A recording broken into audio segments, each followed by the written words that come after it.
She said she wanted peace, but she started a war she wasn't ready for. My name is Noah Hartfield, and I used to believe in second chances. I believed in working late so my family could live comfortably. I believed in forgiveness, in making marriage work, even when things got quiet and distant. But nothing prepared me for what I came home to. I'm 46, a civil engineer based in Colorado. I just wrapped up a month-long infrastructure project in a rural mountain town. I was tired but proud, ready to come home, grill steaks, and plan a weekend hike with my wife, Melinda. We'd owned a rustic getaway cabin in Vail for years. That place was our dream. Except when I pulled into our driveway, her car was gone. And so was mine. At first, I thought she might have gone to visit her sister, but when I stepped inside, the house was hollow, empty hangers, our safe open, family photos missing, my office stripped bare, and on the kitchen counter, one single envelope. Noah, please don't call me. This is goodbye. Inside were signed divorce papers and bank statements. Our joint accounts, drained. Retirement savings, liquidated. Emergency fund, gone. My name, erased. But the real gut punch? A neighbor, Mr. Fallon, walked over that evening. Said he saw Melinda leaving in my truck with Daryl. Daryl Porter, my former business partner. The man I started my firm with 17 years ago. My best man at our wedding. The man I trusted more than anyone outside my own blood. They didn't just leave, they conspired.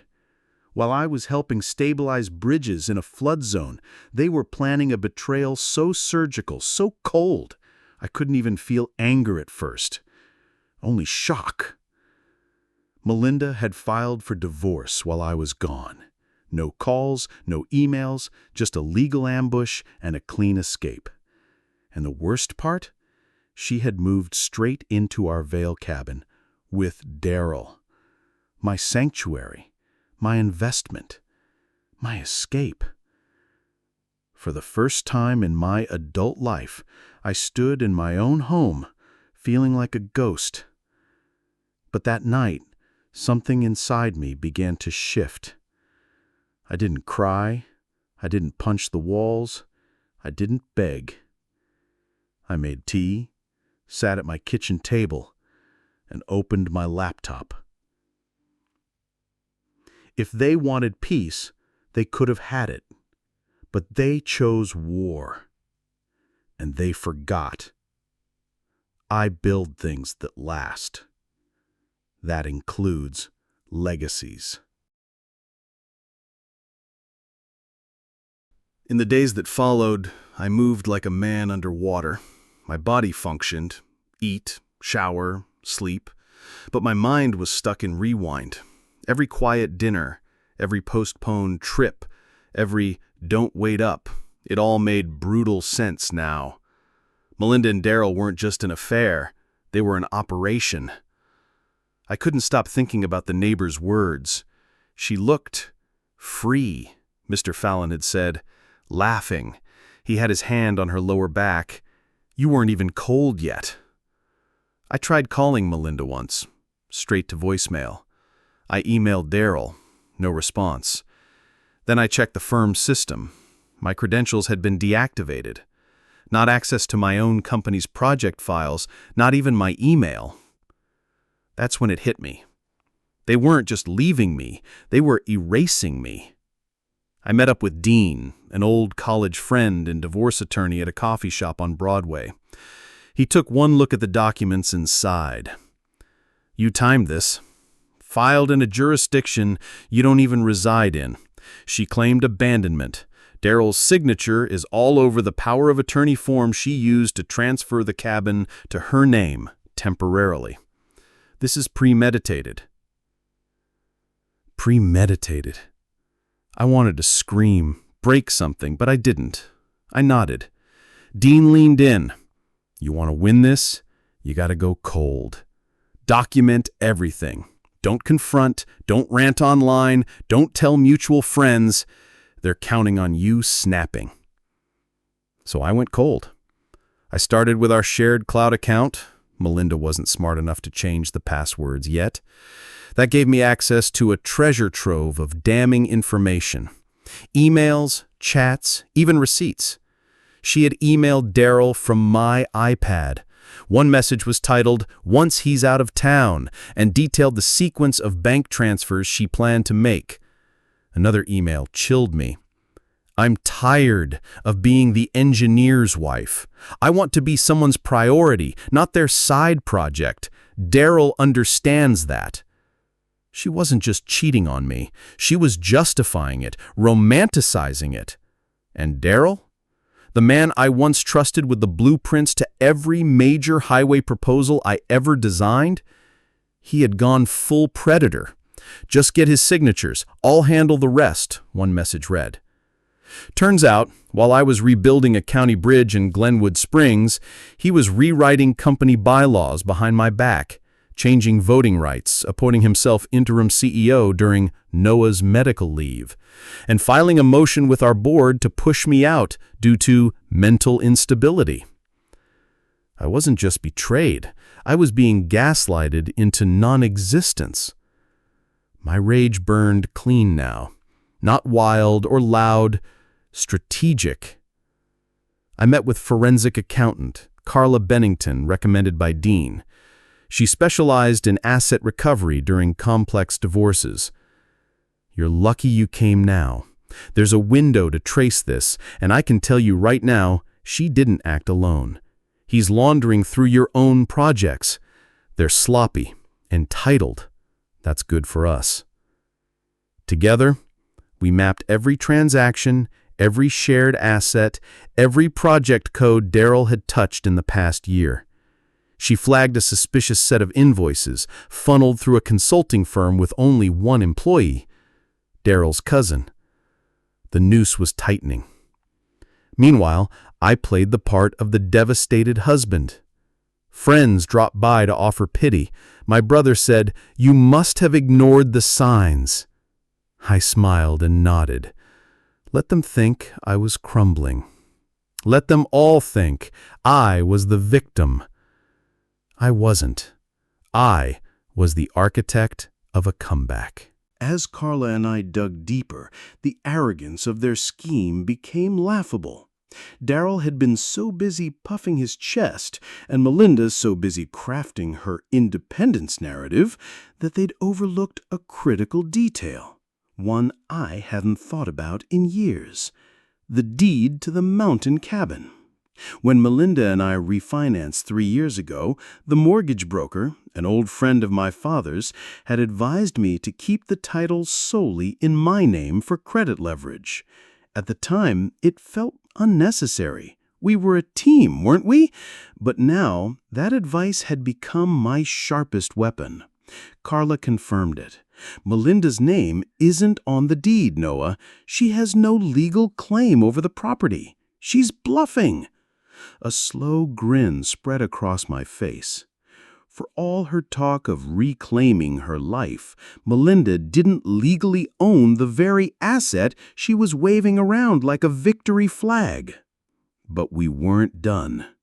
The real kill shot lay in the financial trail we'd uncovered. Daryl had been doctoring quarterly reports, inflating expenses on key infrastructure projects, and funneling the excess into consulting fees paid out to his cousin's shell company. It was classic embezzlement, sloppy, traceable, and most importantly, timed right before the firm's annual audit. You could go public now, Carla said, leaning back with a satisfied smile. But if you wait for the audit deadline, the board will see the discrepancies themselves. No need for you to make accusations. You let the numbers hang them. It was brilliant, simple, and poetic. The audit was scheduled in 6 weeks. Every instinct in me screamed to confront them now, to demand explanations, to throw the evidence in their smug faces. But Carla was right. If I wanted this to stick, I had to be patient, controlled. I crafted my next moves carefully. First, I made sure Melinda and Darryl believed I was spiraling. I declined social invitations. I responded to bored emails with short, passive phrases. Every interaction painted the picture of a man on the edge. The more they believed I was retreating, the bolder they became. Darryl even called me once, in what I'm sure he thought was a magnanimous gesture. "Noah, buddy, this divorce stuff, it's tough. If you need time off, the firm's got your back. Focus on your mental health, man. You've been through a lot." I thanked him, calmly, even thanked him for his concern. The audacity was nauseating, but it also confirmed one thing. They didn't suspect a thing. They thought they had already won. Meanwhile, I started reinforcing my alliances quietly. I reached out to key clients, not to discuss the betrayal, but to revisit project milestones, ensuring they were satisfied with our work. I made a point to meet with our most senior engineer, Julia, over lunch. She'd always had a sharp sense of office politics. "They're sloppy, Noah. Darryl has been parading around like he's CEO already. People are talking. They don't like how he's handling things." "Good. Let them talk. Let the whispers grow." I also took steps to secure my future. Carla helped me file a motion to freeze joint accounts temporarily, citing irregular financial activity. It wasn't a direct accusation, but it sent a quiet, unmistakable message. Suddenly, Melinda's access to our shared resources became a lot more difficult. The silence from her was telling. Not a text, not a call. She was regrouping or plotting. Either way, it didn't matter. The clock was ticking. One evening, about 3 weeks into this strategic waiting game, something unexpected happened. Ava, my daughter, came into my study holding a sketch pad. On it, she'd drawn a picture of our cabin, us sitting on the porch, looking at the stars. "I miss when we were happy there, Daddy. Are we going back soon?" That simple question cut deeper than any betrayal. This wasn't just about business or property anymore. This was about reclaiming a life worth living, for me and my kids. I knelt beside her, smoothing her hair back. "Soon, sweetheart. Very soon." The next day, Carla called. "Noah, you need to see this." She sent over a screenshot of an email from Darryl to a middle-level contractor. The message was a thinly veiled request to adjust some project figures for the upcoming audit. It was dumb, arrogant, and it was the smoking gun we needed. "This," Carla said, "is how we end them." Now it wasn't just financial discrepancies, it was active tampering with corporate records. With this, the audit wouldn't just expose incompetence, it would reveal fraud. I smiled as I printed out the emails, organized the financial reports, and prepared my final move. The evidence was undeniable now. Carla had compiled a case so airtight it could suffocate Darryl and Melinda's ambitions in one move. And that's exactly what we planned to do. The morning we filed the civil suit was almost surreal. Carla and I sat across from each other in her office, documents neatly stacked between us. It felt clinical, procedural, yet beneath that calm surface I could feel the slow, powerful churn of something irreversible. The lawsuit wasn't just a corporate fraud case. It was a statement, a declaration that I was done being their punching bag. As Carla submitted the motion to the court, her fingers paused over the trackpad. "Noah, once this is filed, there's no going back. You're ready, right?" I nodded without hesitation. I've been ready since the day they humiliated me in front of my own children." The same morning, a secondary order was filed, an eviction notice addressed to Melinda, giving her 14 days to vacate the mountain cabin. The cabin they'd posted about so gleefully, flaunting their new life as if I'd never existed. By noon, the papers were served. Melinda's reaction came quicker than I anticipated. Less than an hour after the courier confirmed delivery, my phone buzzed with her name. I didn't pick up. She followed up with a text instead. 3 simple words that dripped with the panic she was too proud to voice over a call. "We need to talk." "No, Melinda, you need to listen." The lawsuit filings weren't private for long. Corporate legal battles, especially involving embezzlement and internal fraud, are like blood in the water for the press. By the end of the day, a local business journalist reached out. I knew of her. Emma Torres, sharp, relentless, with a reputation for exposing corporate scandals. She wasn't interested in sensational gossip. She was after facts, patterns, and the people behind the headlines. I agreed to meet her the next morning. The interview was clinical at first. She wanted dates, numbers, and proof. I provided everything. Carla had made sure of that. But as we spoke, Emma's curiosity shifted.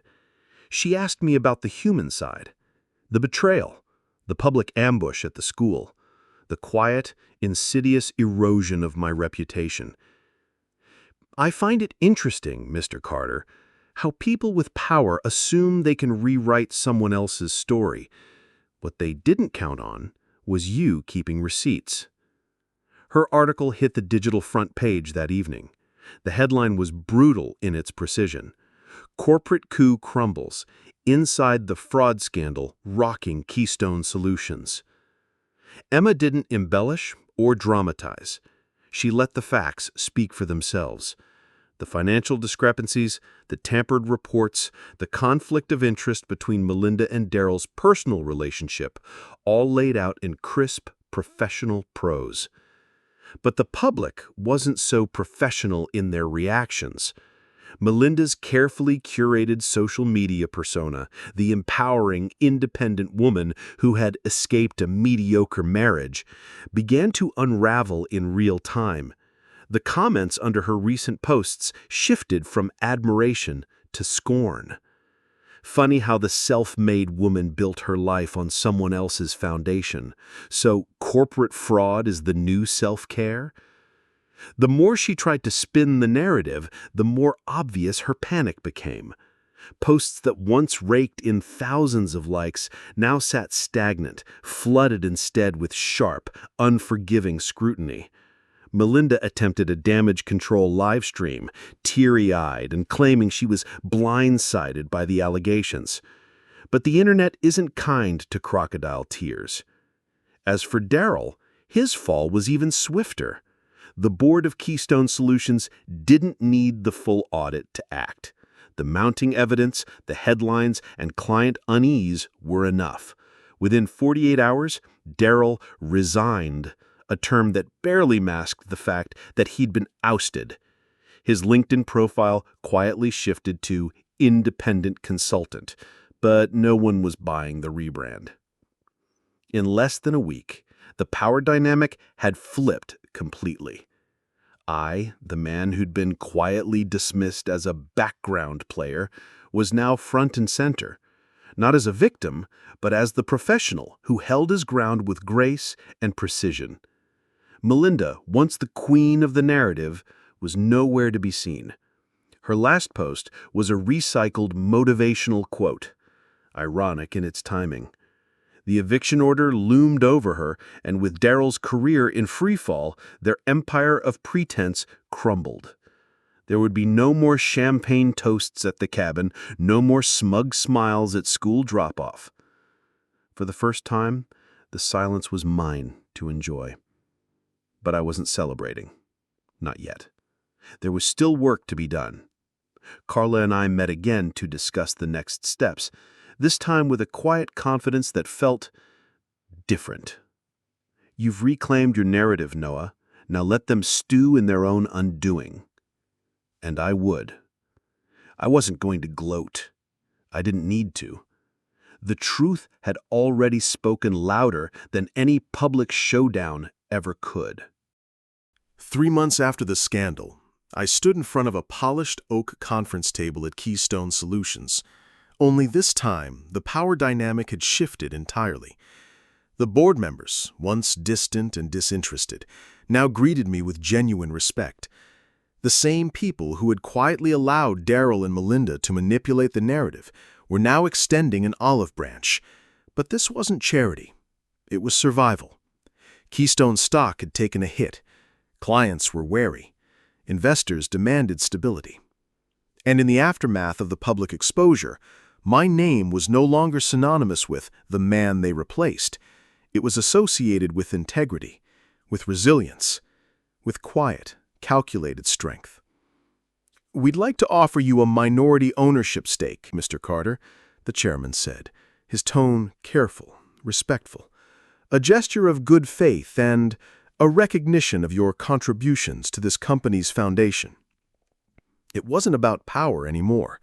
I had no interest in reclaiming Keystone's top seat. The offer was symbolic, and that made it valuable in a way no title ever could. "I accept," I said simply. But my mind was already elsewhere. I'd been planning this move for weeks. The buyout capital, paired with a modest but strategic portfolio of clients who valued ethics over optics, would fund the next chapter of my life. A new firm, smaller, focused, built on principles that Melinda and Daryl had mocked, but clients would remember. By the end of that week, Atlas Engineering and Design was born. My team wasn't made up of industry veterans obsessed with boardroom games. I hired fresh talent, people hungry to learn, eager to build something meaningful, designers, engineers, and strategists who had grown tired of corporate politics, people who had been underestimated, just like I had been. It felt pure. And the best part? I wasn't driven by revenge anymore. That hunger had been replaced with something steadier. Purpose. Every project we took on wasn't about making headlines. It was about making things right. Real solutions. Real relationships. The irony? Many of the clients who had once brushed me aside at Keystone were now reaching out, intrigued by what Atlas represented. They'd watched the scandal unfold. They'd seen how I handled it, with grace, not theatrics. And now they wanted in. But not everyone reached out with good intentions. One chilly morning, as the office bustled with energy and the soft hum of collaboration, my assistant appeared at my door with a cautious expression. "Noah, there's someone here to see you. It's Melinda." I shouldn't have been surprised. Word travels fast in this city. She had lost her influence, her lifestyle, and most of her so-called allies. All that remained was me, the man she thought she had erased. I stood, straightened my cuffs, and nodded. "Send her in." When Melinda entered, it was like watching a reflection of her former self, blurred and uncertain. The woman who had once wielded her presence like a weapon now appeared diminished, not in appearance, but in aura. "Noah, I thought maybe we could talk," she began, forcing a smile that didn't quite reach her eyes. "About what?" I said, remaining standing myself as she sat. About everything. I made mistakes, Ryan made mistakes, but I want you to know I never meant for things to go that far." I watched her carefully. The old me would have clung to this moment, hungry for validation, for some grand apology. But that man was gone. "I'm not angry anymore, Melinda," I said quietly. And I meant it. "I'm just done." Her lips parted, ready to protest. But she saw it in my eyes. The conversation was over. There was no more narrative to control. No more games to play. "I hope you find what you're looking for," I added, my tone calm, not cruel. As she stood to leave, the weight of unspoken words lingered between us. She wanted forgiveness, not because she'd changed, but because the consequences had finally landed. But closure doesn't come wrapped in apologies. It comes when you outgrow the need for them. Later that afternoon, as I stood by the large window overlooking the city, a quiet sense of peace settled over me. My reflection was no longer haunted by the man who used to doubt himself. The battles had been fought. The scars were there, but they weren't wounds anymore. Carla joined me with a warm smile. "You know, Noah, there's a strange poetry to all this. You didn't have to destroy them. They did it themselves. You just stood tall." I nodded, watching the sunset bathe the skyline in gold. Yeah, sometimes standing tall is the loudest victory. And that was enough. As the weeks turned into months, the storm that had once consumed my life began to fade into a distant echo. Melinda and Ryan's empire of illusions had crumbled under its own weight, while I quietly rebuilt something real, on my terms. I moved into a modest mountain property, far from the boardrooms, the whispers, and the egos that had once tried to define me. The air was crisp, the silence wasn't empty, it was deliberate. Every brick of that home, every breath of that mountain air felt like reclaiming a part of myself they thought they'd silenced. But solitude was never meant to be isolation. Every weekend, I opened my doors to a small group of young engineers, kids hungry to create, not to climb artificial ladders. We sat on that wide wooden deck, laptops open, sketches spread across the table as the sun dipped behind the peaks. It wasn't just about engineering anymore. It was about teaching them something I had learned the hard way. Your silence isn't weakness, it's preparation. You see, when you stop reacting to every insult, every power play, people mistake it for surrender.